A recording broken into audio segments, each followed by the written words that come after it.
வணக்கம் மக்களே, welcome to Pooja's life style. இன்றைக்கி நான் என்ன ரெசிபியோட வந்திருக்கேன்னா, சென்னை ஸ்டைலில் ஒரு பன்னீர் பிரியாணி செஞ்சுருவோமா? சின்னவங்கலேருந்து பெரியவங்க வரைக்கும் எல்லாருக்குமே பன்னீர் ரொம்ப ஃபேவரட்டாக தான் இருக்கும். அதுவும் வெஜிடேரியன்ஸ்க்கு பன்னீர் தான் நம்மளோட ஒரே ஆப்ஷன். ஸோ நான் இன்றைக்கி அந்த பன்னீர் வச்சு சூப்பராக ஒரு சென்னை ஸ்டைலில் பாஸ்மதி ரைஸ் பிரியாணி செய்ய போகிறேன். ரெசிபிக்குள்ளே போயிடலாம். இப்போ கேஸ் ஆன் பண்ணிக்கலாம்.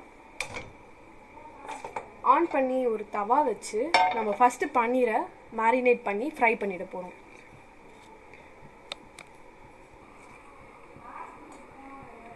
ஒரு 2 to 3 ட்ராப்ஸ் ஆஃப் ஆயில் போட்டு நான் பன்னீர் வந்து க்யூப்ஸாக கட் பண்ணி கொஞ்சம் chilli powder, ginger garlic paste and curd கூட போட்டு மேரினேட் பண்ணி வச்சுருக்கேன்.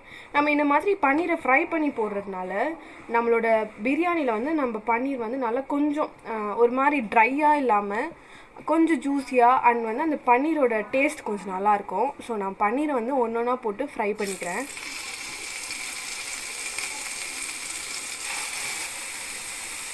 இப்போ ஒரு சைட் நல்லா ஃப்ரை ஆகிருக்கும். இப்போ நான் நெக்ஸ்ட்டு திருப்பி போட்டு உங்களுக்கு நான் காட்டுறேன். ஓகே மக்களே, இப்போ நம்ம பன்னீரை ஃப்ரை பண்ணி எடுத்துட்டோம். நெக்ஸ்ட்டு நம்ம பிரியாணி செய்ய ஸ்டார்ட் பண்ணிடலாம். இப்போ நான் குக்கர் வச்சுட்டேன். இப்போ குக்கர் ஹீட் ஆன உடனே ஒரு 4 ஸ்பூன் ஆஃப் மரச்செக்கு கடலெண்ணெய் யூஸ் பண்ணிக்கலாம்.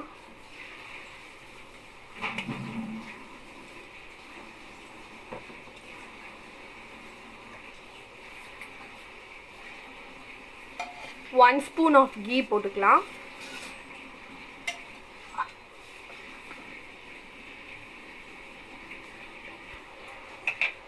எண்ணெயும் கீயும் நல்லா காஞ்சிடுச்சு. இப்போ வந்து ஒரு குட்டி பட்டை, ஒரு பிரியாணி இலை, ஒரு கிளாஸ்க்கு ஒரு கிராம்புன்னு சொல்லிட்டு 3 கிளாஸ் அரிசி எடுத்திருக்கேன். ஸோ 3 கிளாஸ் கிராம்பு போட்டுக்கிறேன். நம்ம லவங்கம் போட்ட உடனே கொஞ்சம் தூரத்தள்ளி நின்றுக்கோங்க, இல்லாட்டி அது வெடிக்கும்.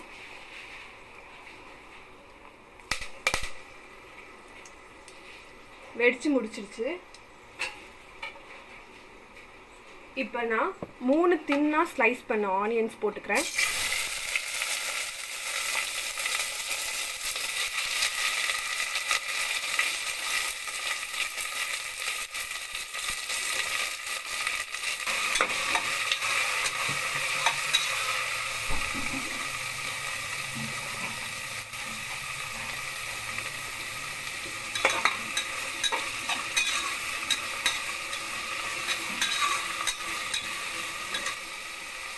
ஆனியன் கோல்டன் ஃப்ரை ஆகிற வரைக்கும் நம்ம ஃப்ரை பண்ணிக்கலாம்.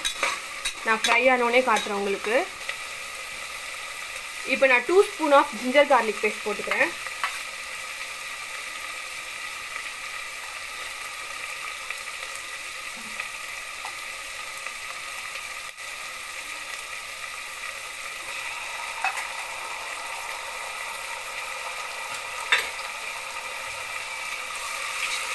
இப்போ ஜிஞ்சர் கார்லிக் பேஸ்ட்டும் இந்த ஆனியன்ஸும் நல்லா ஃப்ரை பண்ணிட்டோம்னா அந்த ஜிஞ்சர் கார்லிக் பேஸ்ட்டோட ஃப்ளேவர் வந்து ஆனியன்ஸில் போய் நல்லா இறங்கிடும். மக்களே, இந்த அளவு கோல்டன் ஃப்ரை ஆன உடனே நான் வந்து பெரிய சைஸ் தக்காளி 4 தக்காளி கட் பண்ணி வச்சுருக்கேன் ஸ்லைஸாக. அந்த தக்காளி எடுத்து போட்டுக்கலாம்.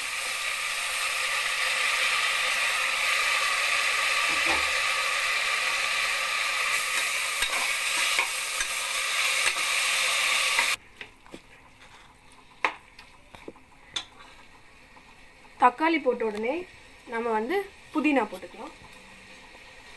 புதினா வந்து நான் ஒரு மீடியம் சைஸ் கட்டில் ஒரு ஹாஃப் எடுத்திருக்கேன் புதினா.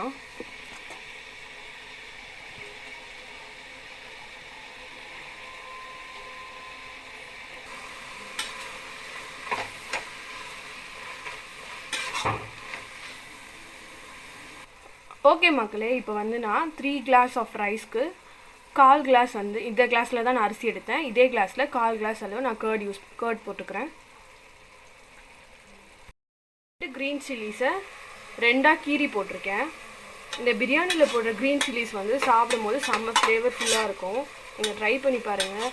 மீன் குழம்புல போடுற க்ரீன் சில்லியும் சூப்பராக இருக்கும், அதே மாதிரி பிரியாணியில் போடுறதுமே சூப்பராக இருக்கும்.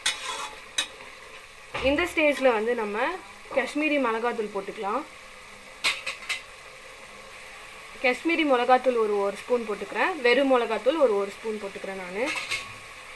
ஏன்னா காஷ்மீரி சில்லி பவுடரில் வந்து அந்தளவுக்கு காரம் இருக்காது. நான் கலருக்காக தான் காஷ்மீரி சில்லி யூஸ் பண்ணுறேன்.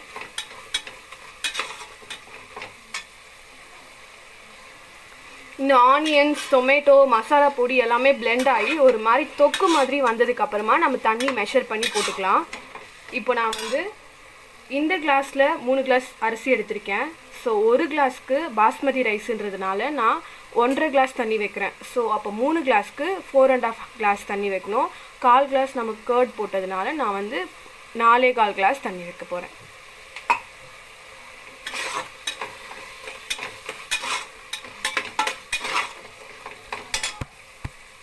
தண்ணி ஆட் பண்ணிக்கலாம். நான் 4.25 கிளாஸ் தண்ணி ஊற்றிட்டு உங்களுக்கு காட்டுறேன். நான் தண்ணி ஊற்றிட்டேன் மக்களே. இப்போ வந்து நம்மளோட உப்பு காரெல்லாம் கரெக்டாக இருக்கான்னு செக் பண்ணிக்கோங்க. இந்த ஸ்டேஜில் வந்து அரிசி போடுறதுக்கு முன்னாடி எப்போவுமே உப்பு வந்து ஒரு கல் அளவு உப்பு அதிகமாக இருக்கணும். அப்போ தான் ரைஸ் போட்டோன்னே ஈக்குவலாக பேலன்ஸ் ஆகும்.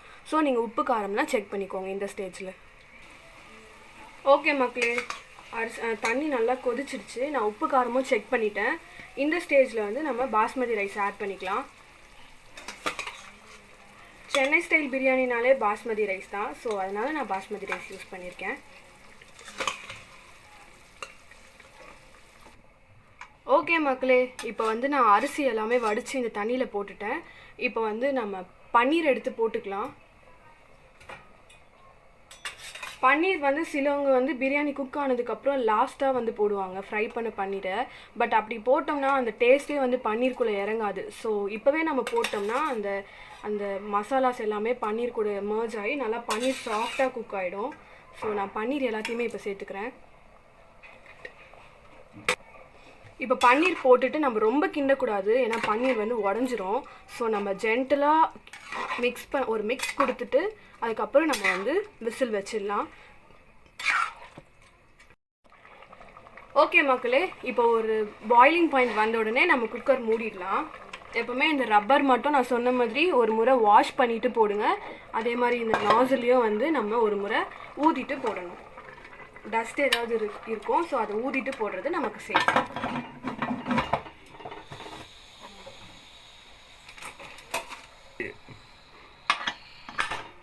இப்போ கரெக்டாக 2 விசில் வந்த உடனே ஆஃப் பண்ணிவிட்டு உங்களுக்கு நான் ரெசிபியை காட்டுறேன். ஓகே மக்களே, இப்போ 2 விசில் வந்ததுக்கப்புறம் நம்ம விசில் ஓப்பன் பண்ணிட்டு எப்படி வந்திருக்குன்னு பார்க்கலாம்.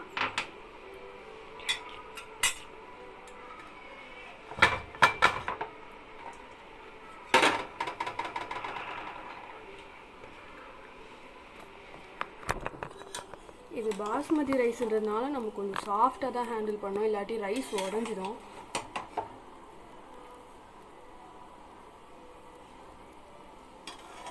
இப்போ நம்ம ஒரு 1/2 ஸ்பூன் ஆஃப் கீ மட்டும் போட்டுக்கலாம்.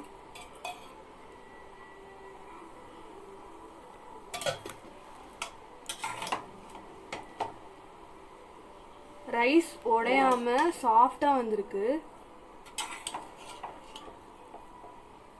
உங்களுக்கு பார்த்தாலே தெரியும் ரைஸ் எதுவுமே உடையவே இல்லை, எல்லாமே நம்ம போட்ட மாதிரியே வந்திருக்கு.